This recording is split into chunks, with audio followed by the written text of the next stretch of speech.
Yeah.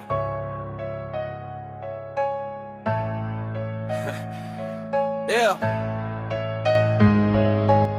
Big baby Jonathan Mike hitting the airwaves. Laker Nation anthem, he got facts for the air raid. No cap, all truth. Haters duck like a drive-by. Spitting purple, spitting gold. Kobe's name still sky high. Podcasts, Kingpin, the best in the biz. Dropping gems on the haters, they can't handle this quiz. From Showtime to Mamba, the legacy won't fade. He's the coach on the mic, playing chess, not charades.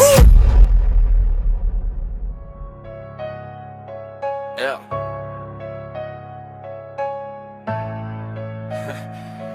Yeah.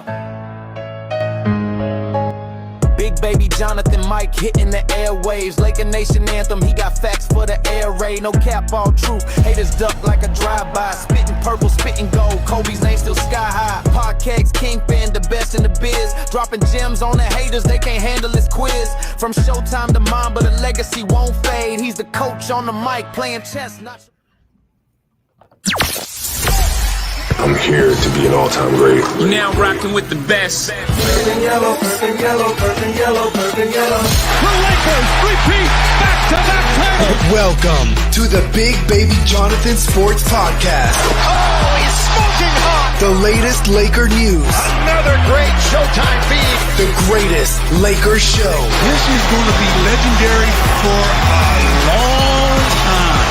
This is the Big Baby Jonathan Sports Podcast. Lakers all day. Go Lakers!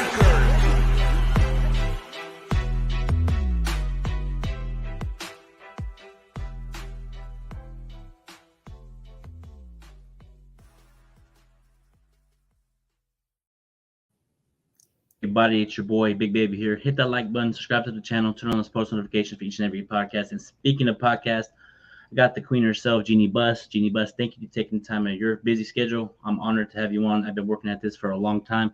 Thanking you for coming on today. Well, I'm really impressed with the intro. I really enjoyed it. So thank you for having me on the show.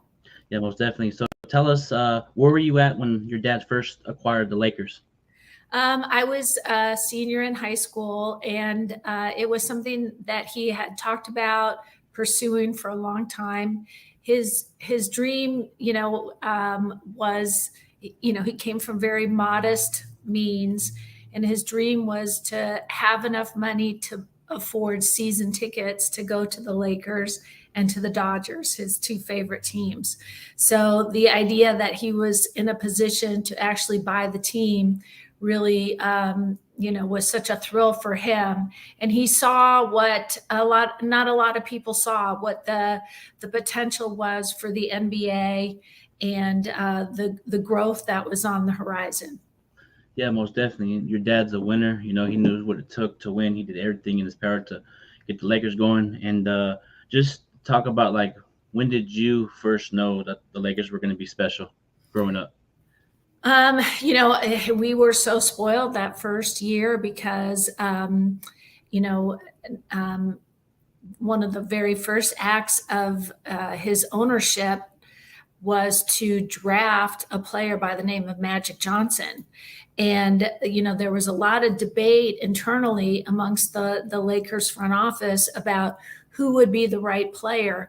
And back then, to take a player who at that time had to declare hardship was what it was called, because you usually couldn't be drafted until you had completed your college eligibility. So that meant you were going to be 22 years old. Instead, Magic Johnson had applied for hardship and came into the NBA as a 19-year-old. And that was really, really uncommon. And so there was a lot of pushback against my dad to draft Magic Johnson. But my dad watched the NCAA finals between Michigan and Indiana, which featured Larry Bird and Magic Johnson in their very first big rivalry matchup. And he loved the way that Magic played. He drew inspiration for what he wanted the Lakers to be by, the joy that Magic played with, but yet with the killer instinct to win. And it was, it captivated my dad. And, he went against some advice and drafted Magic Johnson. And in that first year, the idea that, at that time, the Lakers were averaging maybe 7,000 or 8,000 people in attendance. We had a player, a big star, in Kareem Abdul-Jabbar, but the Lakers just hadn't really, kind of established themselves as a true powerhouse in the NBA. And, that was, one of my dad's goals was to make the Lakers the best team in the NBA. And in order to do that, you had to, match the success of the Boston Celtics.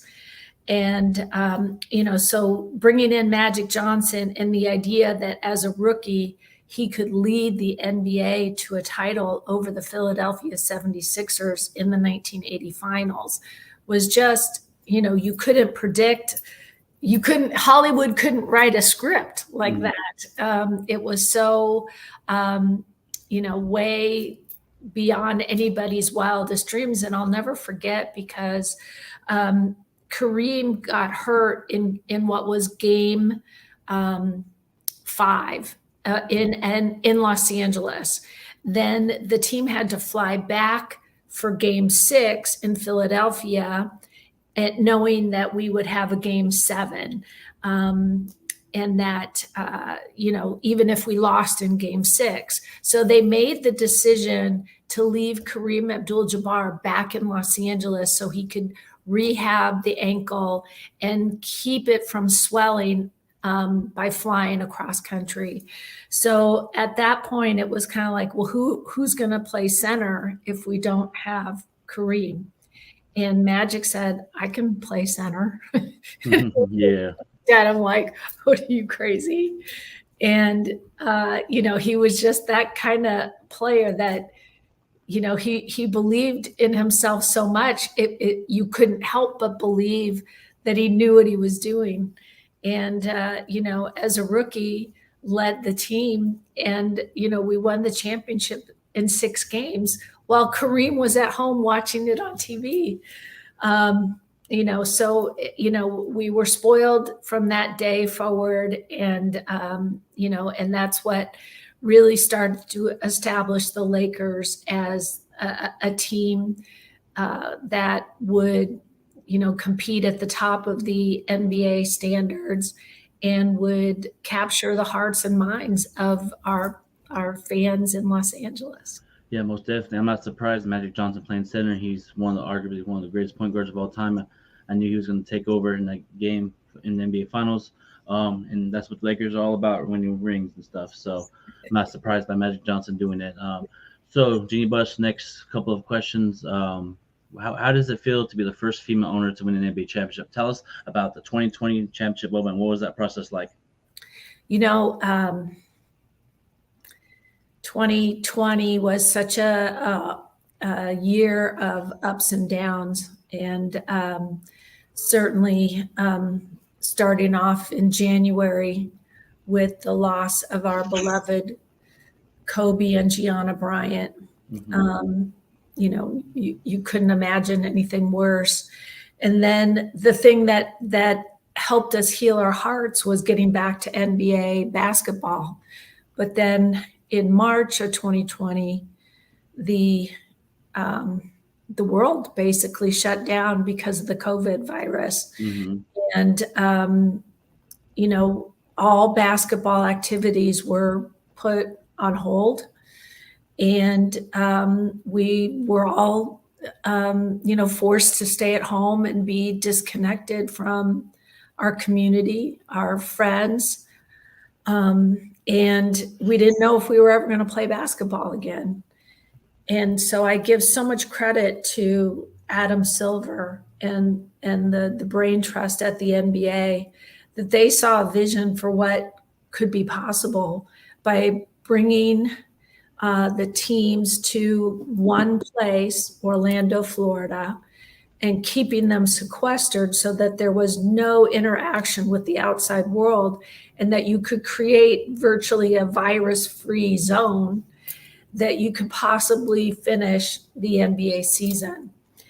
So that, became a rallying point for our team.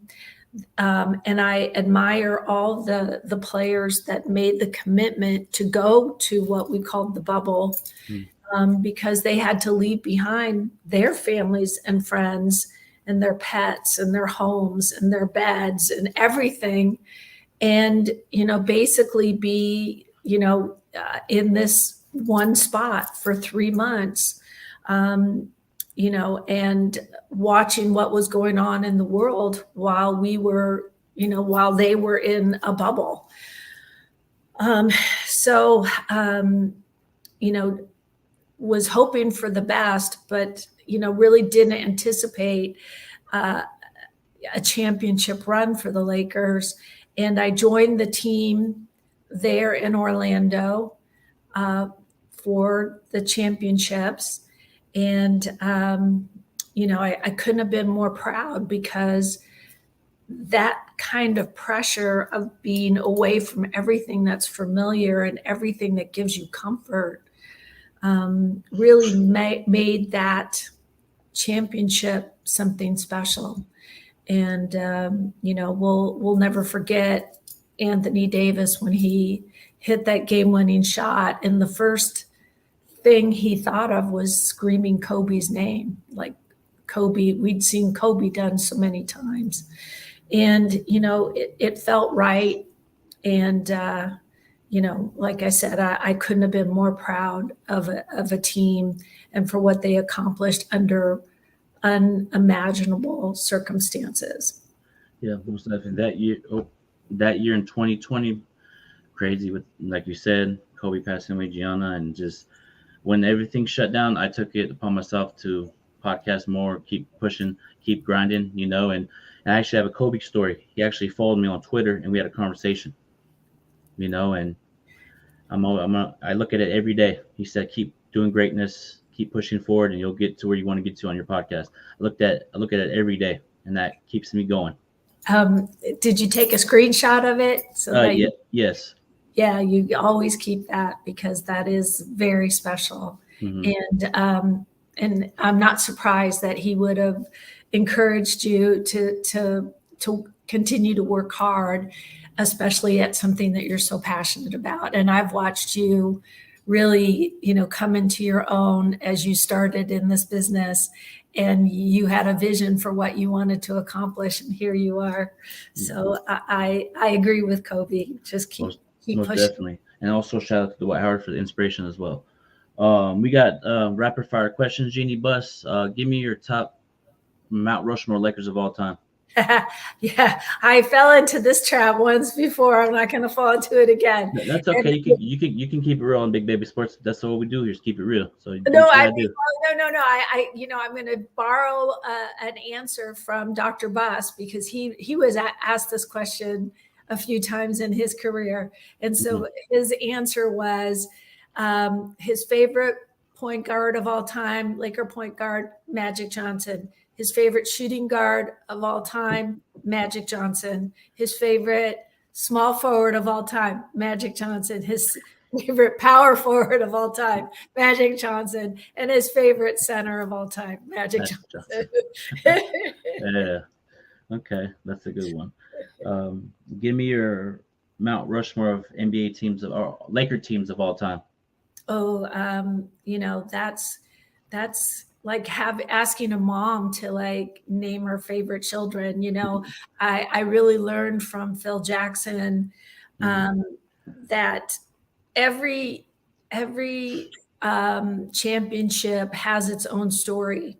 Every journey takes its different twists and turns, and so you can't really appreciate any one more than another, because sometimes they're more linear and more direct, and you basically sweep through the finals like we've seen a couple Laker teams do. But sometimes it's climbing what seems like insurmountable odds. And I look at, maybe the 2010 championship against the Boston Celtics and, going into a game 7, being down at halftime and thinking, did we come all this way just to lose to the Celtics again? And, when you have a Kobe Bryant on your team, you're never out of it. And, who can forget when he made that pass to Ron Artest, Meta World Peace, and, and the joy of, Meta making that shot and realizing that Kobe had the faith in him to make that shot, I think was a memory that all Laker fans cherish. Yeah, most definitely. That 2010 championship run I loved it. You got Laker team battle, Game 7, arguably the best finals in my opinion that I've experienced. I know you got 2020, but right there, beating the Celtics, we lost to them in 2008. I am still bitter from it till this day. I wish we would have won 2008, but we got revenge in 2010. Yeah. So what is your Mount Rushmore of all-time Kobe moments? Ooh, wow. That's even harder. I think there are so many great memories. I guess I would, think to the 81-point game. And I've had to explain many times to people that it wasn't Kobe just playing in garbage time and taking advantage of a team that was undermanned, that we were behind at halftime. And Kobe did what Kobe had to do to make sure that we won that game. And so he scored 81 points to make sure that the Lakers would walk away with that victory. And a few weeks before that, he had gone for 60 or 61 points against the Dallas Mavericks. And that was by just the third quarter. And Phil took him out in the fourth quarter. And I'll never forget our drive home. I got in an argument with Phil and I said, why didn't you just leave Kobe in? He was, he was scoring at will. He said, Jeanie, we were going to win the game. Like, what was the point? You don't do that. That's not what you do. And, and Kobe understood it. I was the one who didn't understand why he had to come out of the game. But then, for him to, a few weeks later, score 81 points because that's what he had to do. Mm-hmm. That the willpower of Kobe was so strong and could never be underestimated. Yeah, most definitely, man. I remember that 81-point game. He did everything he could, scoring at will. And also, too, Kobe, I remember there was a game against San Antonio where Gary Vitti popped his finger back in his place to go back out there because I remember the ball hit his hand, popped it back in and played through it. You don't see a lot of guys in today's NBA play like that. So it's like, I love to see I like when I saw Kobe. He was like, come on, Kobe, you got this. Yeah, like Phil used to say he'd never seen a player with as high pain threshold as Kobe, that he could do something like that and just move on right to the next thing. He never lingered in the agony. He always kept moving forward. What a great lesson for all of us. Yeah. What is your Mount Rushmore of all-time NBA owners? There's been some really, really good ones and some really not so good ones. Mm-hmm. I guess I would say, I have, when I came into the league in the late 90s as an alternate governor, most of the governors in the room mm-hmm. were much older than me. And, I couldn't really relate to them. And I thought to myself, this is going to be a really difficult position for me to be in because I'm not really, how am I going to have, conversations? How am I going to garner their respect? And then I realized that any new owner that came in after me would, be somebody that I could, put my hand out to and, kind of give, uh, my support and whatever help they needed in adjusting to this league that they are now a part of. And so in the year 2000, Mark Cuban came into the league, and he and I are about the same age. And this was somebody that thought a little bit differently than the established guard. Mhm. And didn't look at me as somebody that should be delivering the coffee, as opposed to somebody that deserved a seat at the table. He was of a different generation, and I have a very deep respect for Mark Cuban for that reason. And I was happy for him when he won a championship. I want, if the Lakers couldn't win, then it doesn't really matter to me who wins, but congratulations to him. And he's always run an excellent organization and always been competitive. And that's a hard thing to do after 25 years in this league. Yeah, most definitely. Mark Cuban, keep up the great work. Now we're going to go to describe in one word. Describe the Lakers organization in one word.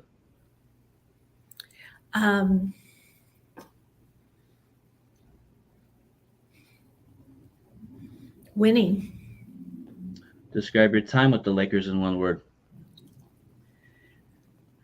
Glorious.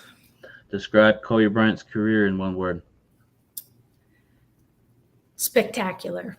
Describe Kobe Bryant's mentality in one word. Determined. Describe Kobe Bryant and Shaq's relationship in one word. Complicated. Describe the NBA championship, bubble championship in one word. Unusual. Describe last season in one word. Optimistic. Describe Andrew Bynum's career with the Lakers.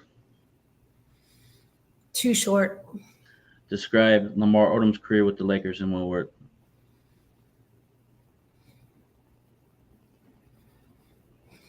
Emotional. Describe LeBron James' career with the Lakers in one word. Ongoing. Describe Anthony Davis's career with the Lakers in one word.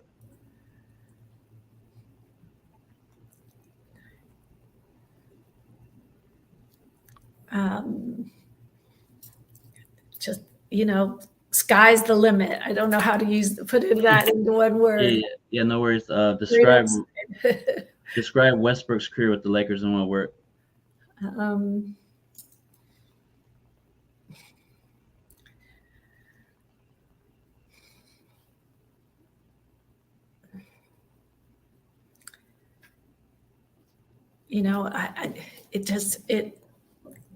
It wasn't the way we wanted it to be. I wish I could think of the right word to describe that feeling, but I really love the kid. Yeah, he's a very good competitor, and it was just unfortunate. Just tell us about the Lakers season, first year with Darvin Ham. Tell us a little bit about that. How do you feel like he did with this Laker team this season? Solid. When I think of Darvin, I just think of him as he's just grounded, strong, somebody that you can lean on, consistent. You know what you're going to get during the season. He never got too high. He never got too low. He just always kept it real. And that allows everybody to kind of find their right place, because he builds a solid foundation. Yeah, Darvin Ham kept it real, facts over feelings. I like what you guys did with him bringing him in here. He preaches toughness, grit, and grind. The season started out 2-12. You guys went from 2-12, making the moves at the deadline, get to the Western Conference Finals. how did you feel about getting to the West Conference Finals, and how do you feel like getting swept can motivate you guys to get better for next year? It was, the beginning of the season to start off that way. It was really, really difficult because I knew it was going to be a challenge for a new coach coming into a situation, and the expectations on this franchise. It's not fair to not, have the ability for a coach to just have, that time to establish what he's trying to do. Training camp is too short. There's so many distractions that are going on because of league requirements and media. And, a coach doesn't really get the time that they need to put in the offense, the defense, the sets, just the communication that he wants with the team. And so now to start off the season and be burdened with a poor record and wondering, when are you going to, win that first game? When are you going to win 2 games in a row? And the weight just, it just adds to all the other difficult challenges that face an organization in this league.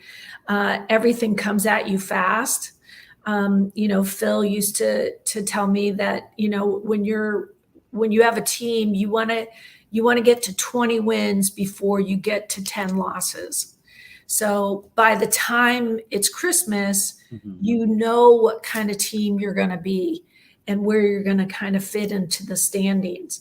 And so, we had that heartbreaking loss in Boston in early December on, what would be, some would describe as a questionable call. And, it just felt like we're not going to have a break. It's not going to, things are going to get worse before they get easier. And the one bright spot was being able to focus on the idea that LeBron was going to break the all-time scoring record. And I, for me, the fact that he was wearing a Lakers uniform means a lot. But as I was asked about that record, I emphasized that this was LeBron's record. It wasn't a Laker record. LeBron and the work he's put in, not only for the Lakers, but for Cleveland, for the fans in Miami, this was a celebration of LeBron's career. And so we got to participate in that, and the atmosphere for those games leading up to him breaking the record felt like playoff games and were very exciting. And, so that gave us some joy in what seemed like a very disappointing season. But, in the first move that Rob Pelinka made, was the trade of Kendrick Nunn for Rui Hachimura. And that all of a sudden was kind of like a spark that, wow, this is very exciting to see this kid come in. And I remember when he was drafted, and, he kind of was a big story because him being from Japan and coming to the NBA was a very big story. And certainly, I remember meeting him, and for whatever reason, and I wouldn't normally do this, but when I met him, the first question that came out of my mouth was, "You decided what number you're going to wear?"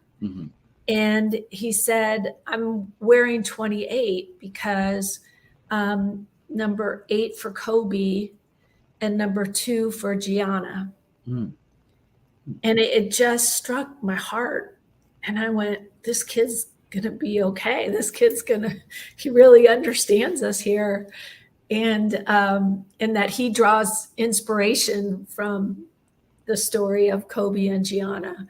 So, he couldn't have captured our hearts more, and had a great playoff run. And then certainly the trades that were made at the trade deadline, really even surpassed my expectation of what was possible.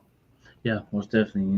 The season 2-12, Darvin Ham did his thing, brought the defense, and just in general, like the season got turned around, like you said, with those trades and all that. And you guys got to the playoffs. The first matchup was against Memphis. What did you think about Memphis, that series going into the first round versus Memphis, and certain players talking to get under LeBron's skin? How did you feel about that? The idea that we made it through the play-in, and we're going to be matched up against the number 2 seed, it was kind of like, okay, well, this is going to be difficult to get through. And, that's when you have a veteran leader like LeBron, who can not only, turn off the distractions, but actually use them as energy to help propel you into what your goals are. It was so surprising that we were able to beat Miami, and kind of, Miami definitely had their challenges through their season, and we're dealing with some things. But hey, in the NBA, any opportunity that you can leverage to your advantage, you take. And certainly that's what the Laker team did. And who can forget Austin Reeves kind of, declaring himself, I'm him. I'm him. Yep. I can do this. I know I'm here. I can, put me in this position and I'll deliver. And he sure did. And I was very proud and excited to be a Laker fan at that time.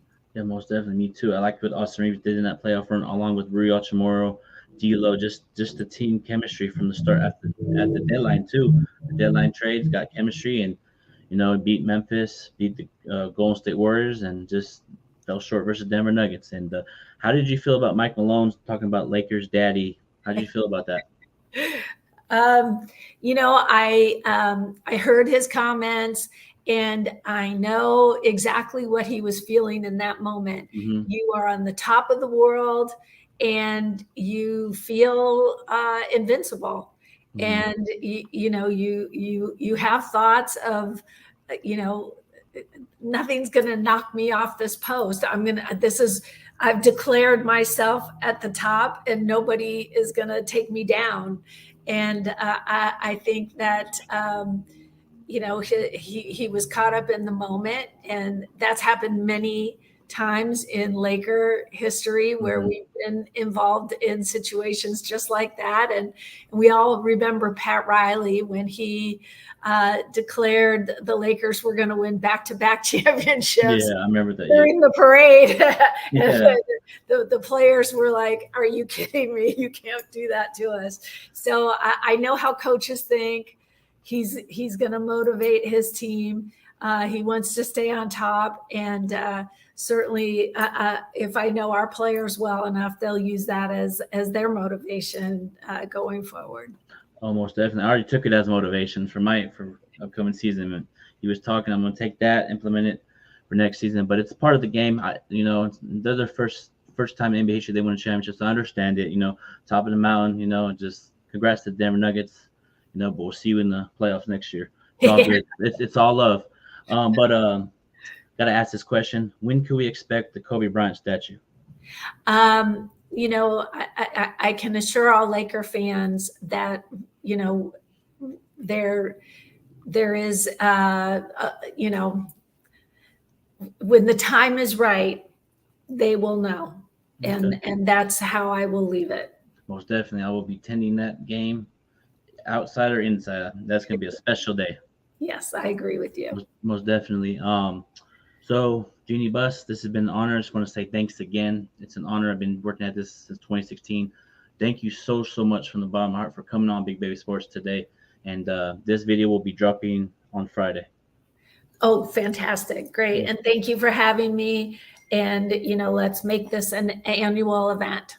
All right, most definitely. I'm here to be an all-time great. You now rocking with the best. Purple and yellow, purple and yellow, purple and yellow, purple and yellow. The Lakers repeat back-to-back titles. Welcome to the Big Baby Jonathan Sports Podcast. Oh, he's smoking hot. The latest Laker news. Another great Showtime feed. The greatest Lakers show. This is going to be legendary for a long time. This is the Big Baby Jonathan Sports Podcast. Lakers all day. Go Lakers! What's good, everybody? It's your boy, Big Baby here from Big Baby Sports. Hit that like button and subscribe to the channel. I got a very special guest, three-time NBA champion, James Worthy, man. Thank you for taking the time out of your busy schedule for coming on Big Baby Sports, man. How's it going? Oh, good, Big Baby, man. You've been rolling. I've had to, wait for the right time, but it's nice to be here, brother. Yeah, man, it's an honor to have you, man. And let's get right into it, man. So tell us about the Showtime Lakers, man. Tell us what it is like being around that team in general with the Showtime Lakers. Well, the Showtime Lakers were a unique. It was a unique decade. It was a unique era. Started with really Dr. Buss, his vision to have a unique style and a unique arena, really. So he already had Kareem Abdul-Jabbar. Jamal Wilkes was already here. And then Magic came. And that's when things really started to lift off the ground. Magic was the main ingredient to the vision that Dr. Buss had. He wanted a special team. He wanted a special arena where, he came up with Laker girls. He came up with floor seats. He came up with branding buildings when he got $50 million to name the fabulous forum, the Great Western Forum. So Showtime was about style of play, which was fast. It was unorthodox, and it was powerful. It was intense. With Magic running the ring, running the show, Kareem skyhook, Coop Byron and I on the wings. It was, in a lot of cases, unstoppable. Yeah, man, they're unstoppable. I really didn't start watching basketball until 2000, but the history that you guys talk about, to me, I think that's one of the greatest teams of all time. It was, and I think we got the record to back it up. 5 championships in a decade. I know Michael had 6 in the 90s, but I would test the waters in the 80s. And it was also, a decade of growth, like off the floor. It was a crazy lifestyle, and it was before, really before, before AIDS, and it was just the 80s. It was crazy, and the lifestyle was dangerous. It was also, a big rivalry between the Lakers and the Celtics that reemerged the history of the 60s. The Celtics, they beat the Lakers 7 times in the finals until we beat them in 85. It was Boston style and LA style. So there was a lot of stuff going on in the 80s that made it so. The NBA got a big television contract with CBS, and it just blew up at that point. And so we've been able to see the growth to where it is now. Yeah, man. And speaking of that, man, do you think that this basketball is soft when it comes to the game of basketball? Do you think the NBA is soft in today's game? Well, it's softer than when I played. It's softer than it's ever been in NBA history. And I believe the NBA was concerned, I think in the late 90s, early 2000s, they were concerned about the scoring in the NBA. There was a lack of scoring because defense was, pretty good and physical. I remember them moving the 3-point line in a little bit. And I think all of that is due to guys not getting the work in college. Okay. So you take Kareem Abdul-Jabbar. He had 4 years with John Wooden. Jamal Wilkes, Bill Walton, 4 years with John Wooden. Michael Jordan and myself, 3 years with Dean Smith. I'll give you a good example is Austin Reeves. Undrafted, didn't get drafted, but he had 4 years in college. And that's where you learn the drill work. Like every day in practice, it's repetitive. You learn how to defensive slide. You know how to drop step. You learn how to stunt and get back. So it becomes automatic. When guys stop getting that and they start coming straight out of high school, very talented, mind you, but it's like you can't graduate from law school and go straight to the Supreme Court justice. You gotta, you know what I mean? You gotta become a clerk first. You gotta work your way up. So I think that's why the game is considered softer. I'm not saying the players are soft, but the way the game is called, and it's different than it's ever been. Yeah, it is, man. Because sometimes I think back in the 90s, you can hand check. Now, if you do that now, it's a technical foul, or just if you play physical.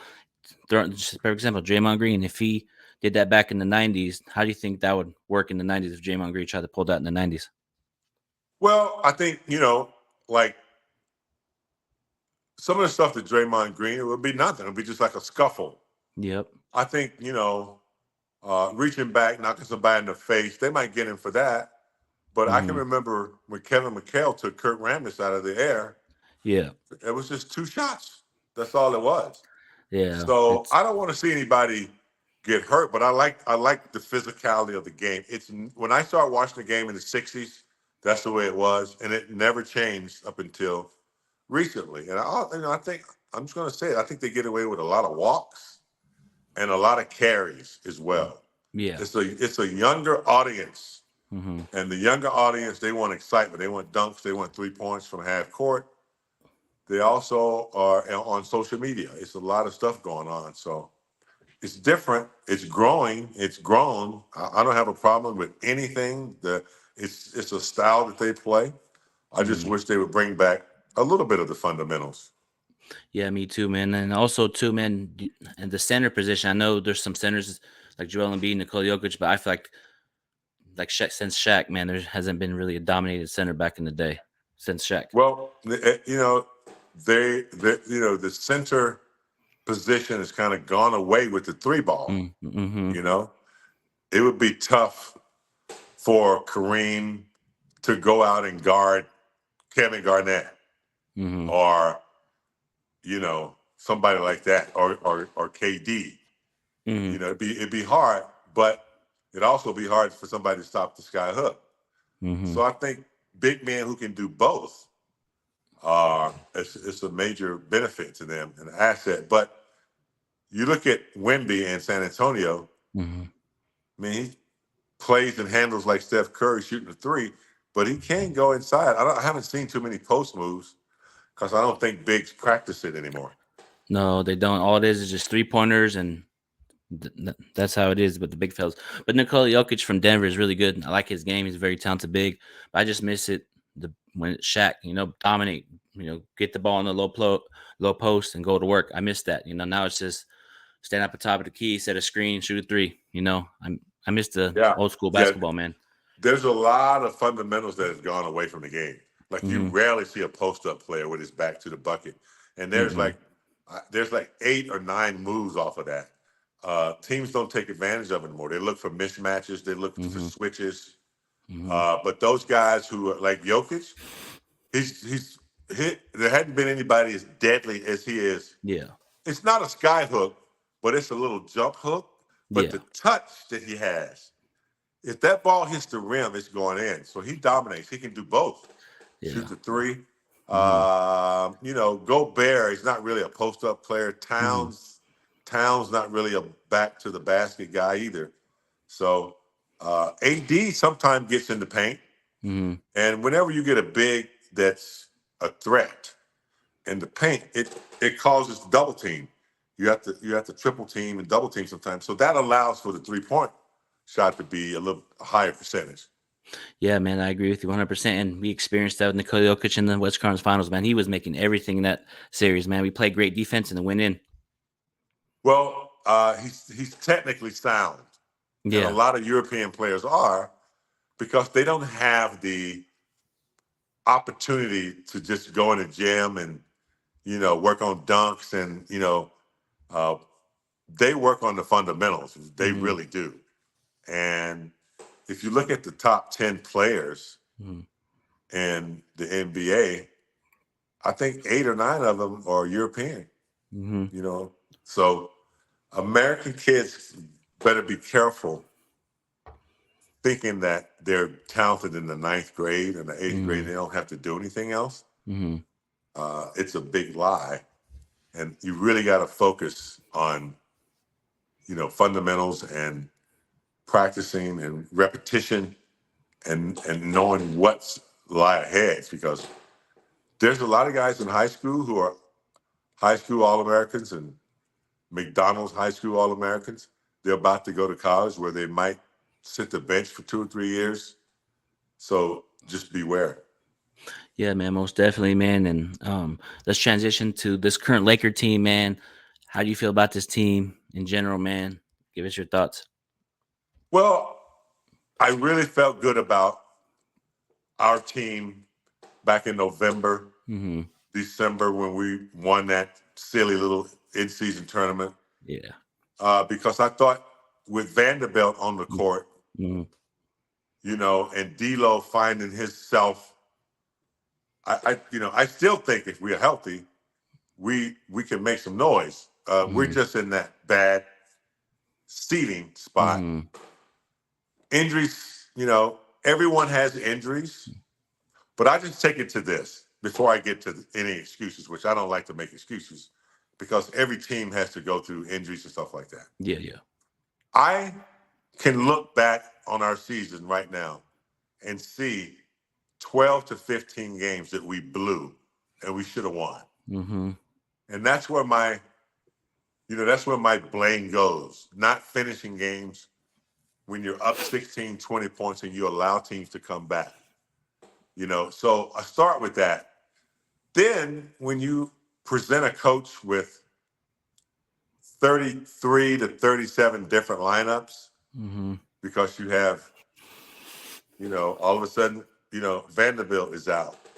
Cam is out, I can remember Austin Reeves missing a few games, So it's hard to project, but it's no excuse. They still got to play the game.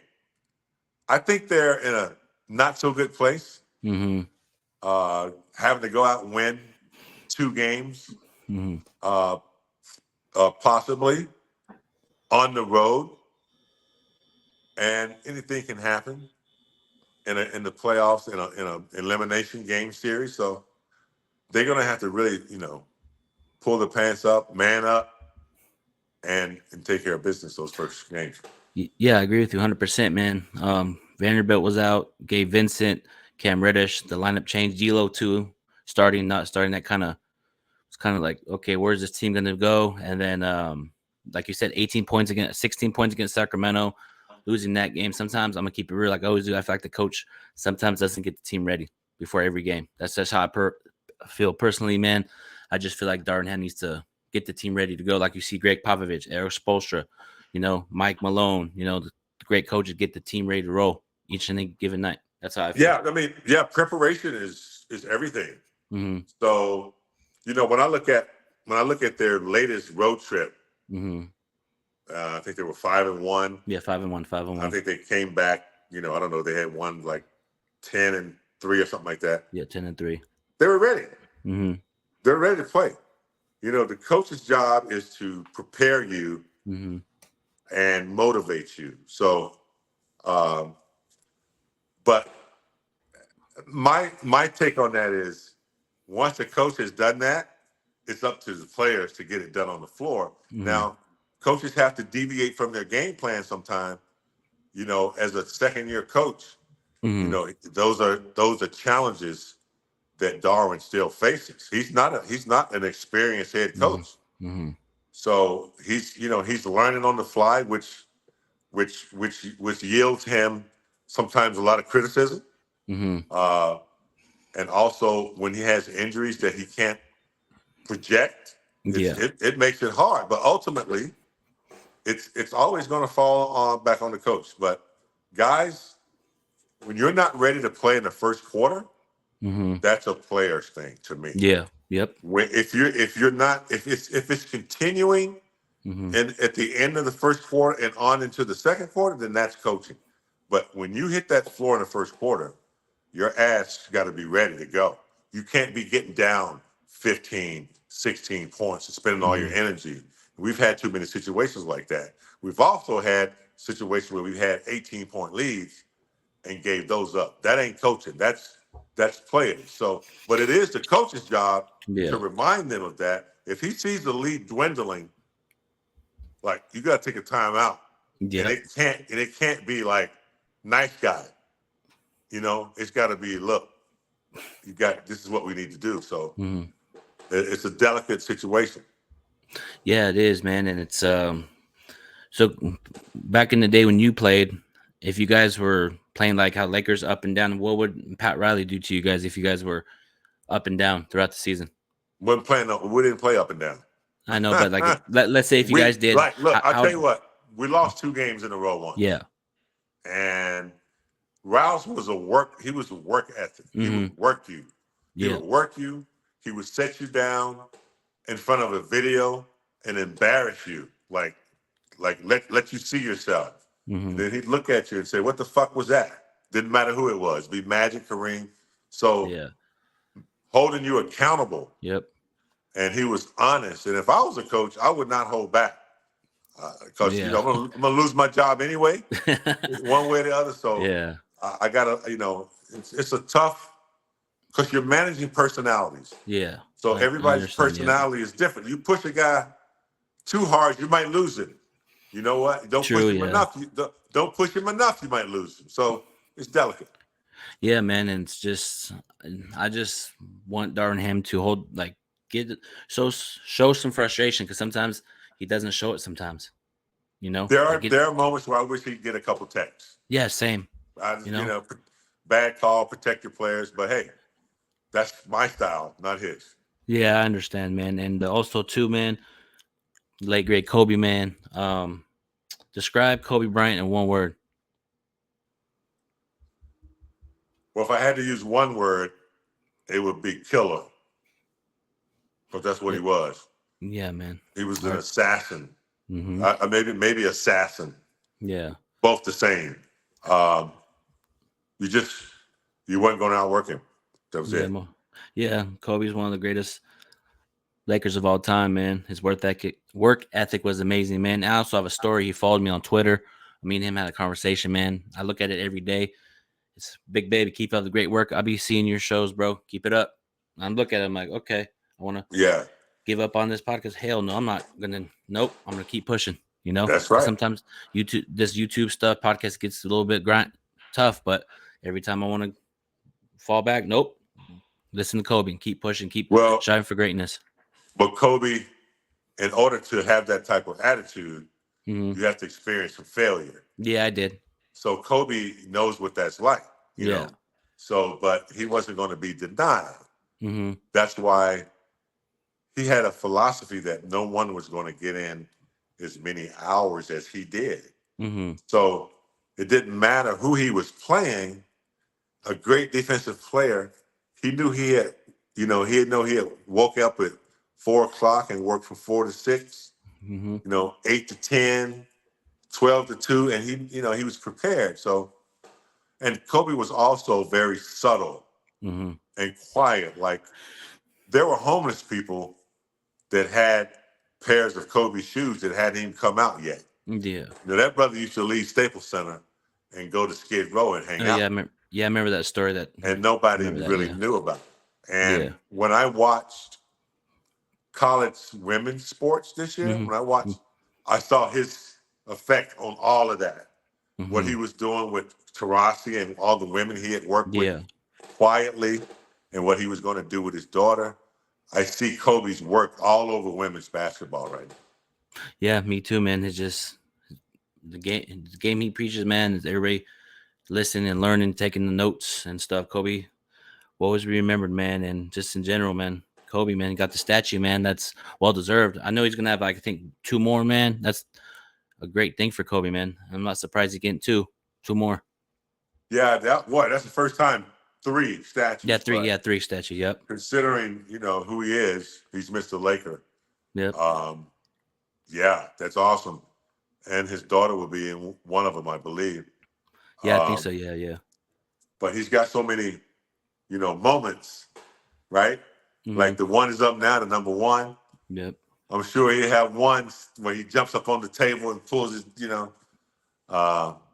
So yeah, man. But I'm And all also happy for too, that. kicking the Celtics' ass in Game 7. That's right. 2010. Yep. That was his biggest moment when Powell came. Yeah, and also Yeah. too, I actually lived in Sacramento during when we lost in 2008. We got blown out. I lived in Sacramento. Went to school the next day, rocking my Kobe jersey and the Yeah. hat. I was like, we won't be back. Let y'all have your fun, talk your shit, talk your stuff. Yeah. We'll be back. We're gonna win the next 2 championships. Kobe's gonna. You did. Yep, You we did, and I ran out of because I had a Celtics fan living down the street from me. He was talking all game, and I'm just quiet. Celtics better not lose because if they do, I'm gonna go off on you. As competitor. Once the Celtics lost, once the Lakers beat the Celtics, I ran. Let's go Lakers. Have that same energy, man. And he was quiet and everything, man. It's the best feeling in the world, man. Seeing the Celtics fan be upset. My favorite line is "Get that Celtic ass, baby." Yep. Get that Celtic ass. So that's the key. Can't stand them, man. Can't stand the Celtics. I never liked them. No, me neither, man. But also too, give us a story about Magic Johnson that people don't know about. Well, there's a lot of stories I can't say. Yes. But in 1979, I was a senior in high school. And so when you're being recruited, you get to go on 6 visits to colleges that you think you might want to go to. So everybody knew I was going to North Carolina. Yeah. So I didn't even take my 6 visits. I took 4. I came to UCLA to visit. I went to Kentucky, North Carolina, and back in '79, Magic was a 6'10" point guard. You'd never seen that before in your life. Yeah. 6'10" guys were centers. And I had this visit, and I said, I just want to meet Magic. I just want to meet him. He was even in college. He had it. Yeah. So I went to Michigan State. I went to Lansing. Magic picked me up in the airport in what's called an electric 225. It's the car. We call it a deuce and a quarter. Yeah. Big car. And he picked me up, and he had a big afro. And he picked me up, and he was leaning. I was in the passenger side, and he was driving with one arm, and he was leaning so close to me, talking to me. And I was like, man, I feel like I'm his date or something. And he was like, James, yeah, man, you come here next year because Greg Kelsler was leaving. He was a senior. Yeah. He said, man, yeah, he's leaving. It'll be you and I and Jay Vincent. Man, we'll win a title. He said, I know you love North Carolina, man, but you come to Michigan State, man, we'll do it. And I was like, I looked at him, I said, man, I already heard that you're leaving after this year. So he was already leaving. There's no way I was going to Michigan State in that cold weather. But Magic was the ultimate team player. Like if I'm going to pick one player to start my team, and you give me a choice between MJ, LeBron, Larry Bird, anybody else, I'm picking Magic because he's a winner. Yep. And he makes sure that everybody else is maximizing their talent. Yeah. For instance, one time, I was having a bad shooting slump. And I had the ball boy come in early, about 30 minutes before practice, so I could get some shots up, And I got there, and the ball boy wasn't there. I was like, man, but Magic had heard it, and he came and rebounded for me.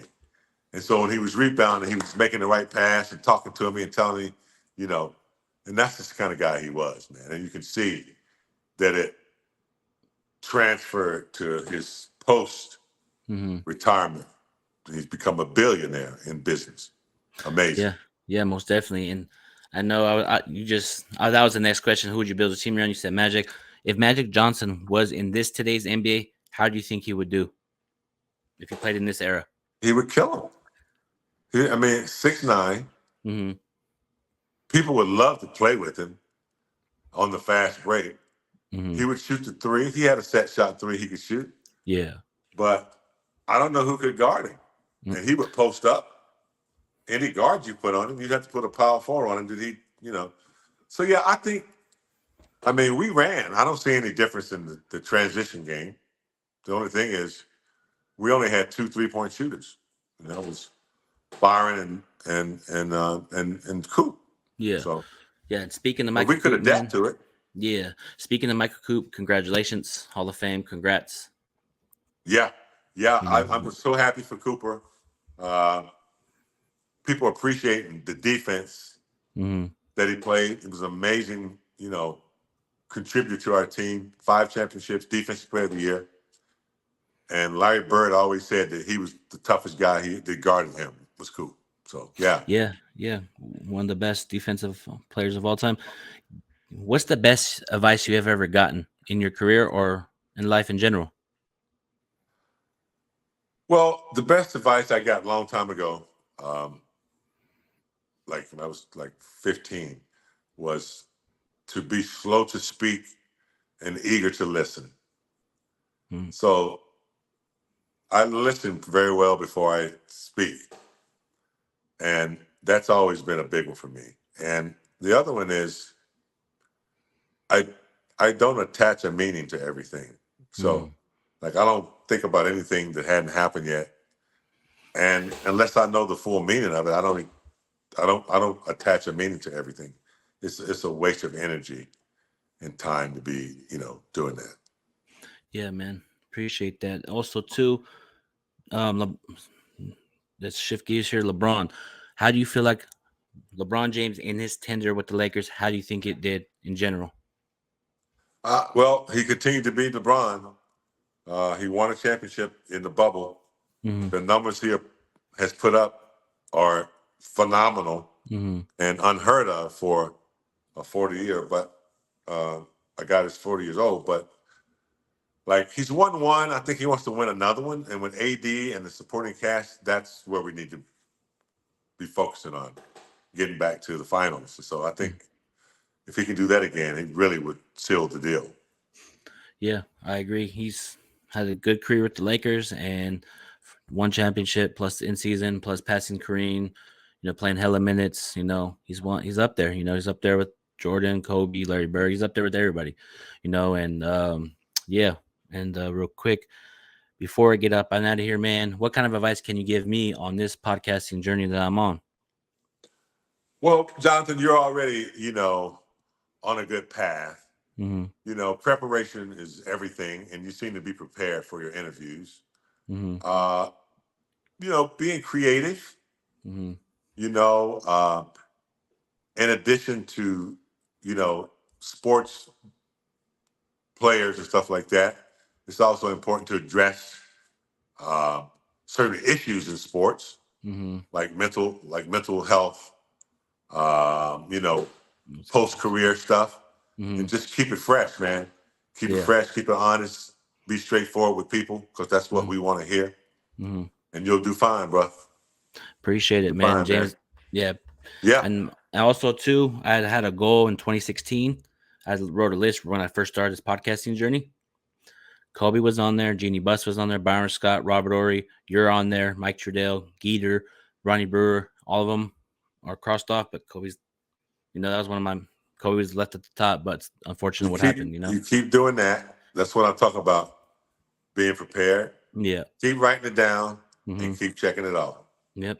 That's James Worthy, man, go ahead and tell people where to find you, man. And man. Before you get up on out of here, we gotta do that Worthy clap, man. Yeah, let's do it, baby. The Big Baby John podcast. Coming live, baby. Let's go. Hit that like button, man. But Get go ahead that and tell them. Celtic ass. I followed Yep. you today. Appreciate it, man. Kick that All right. Celtic gas, man. That's Go ahead right, and tell baby. people, go ahead and tell people where to follow you, man. You can follow me at JamesWorthy42 on Twitter and Instagram. Go get it. Yep. This has been your boy Big Baby and Big Game James. We out. Baby Jonathan, the voice of the court. Backs on the mic, yeah, he holding the fort. Laker haters tremble, they can't contend. Big Baby's the GOAT, it's the truth you defend. Big Baby Jonathan, the voice of the court. Backs on the mic, yeah, he holding the fort. Laker haters tremble, they can't contend. Big Baby's the GOAT.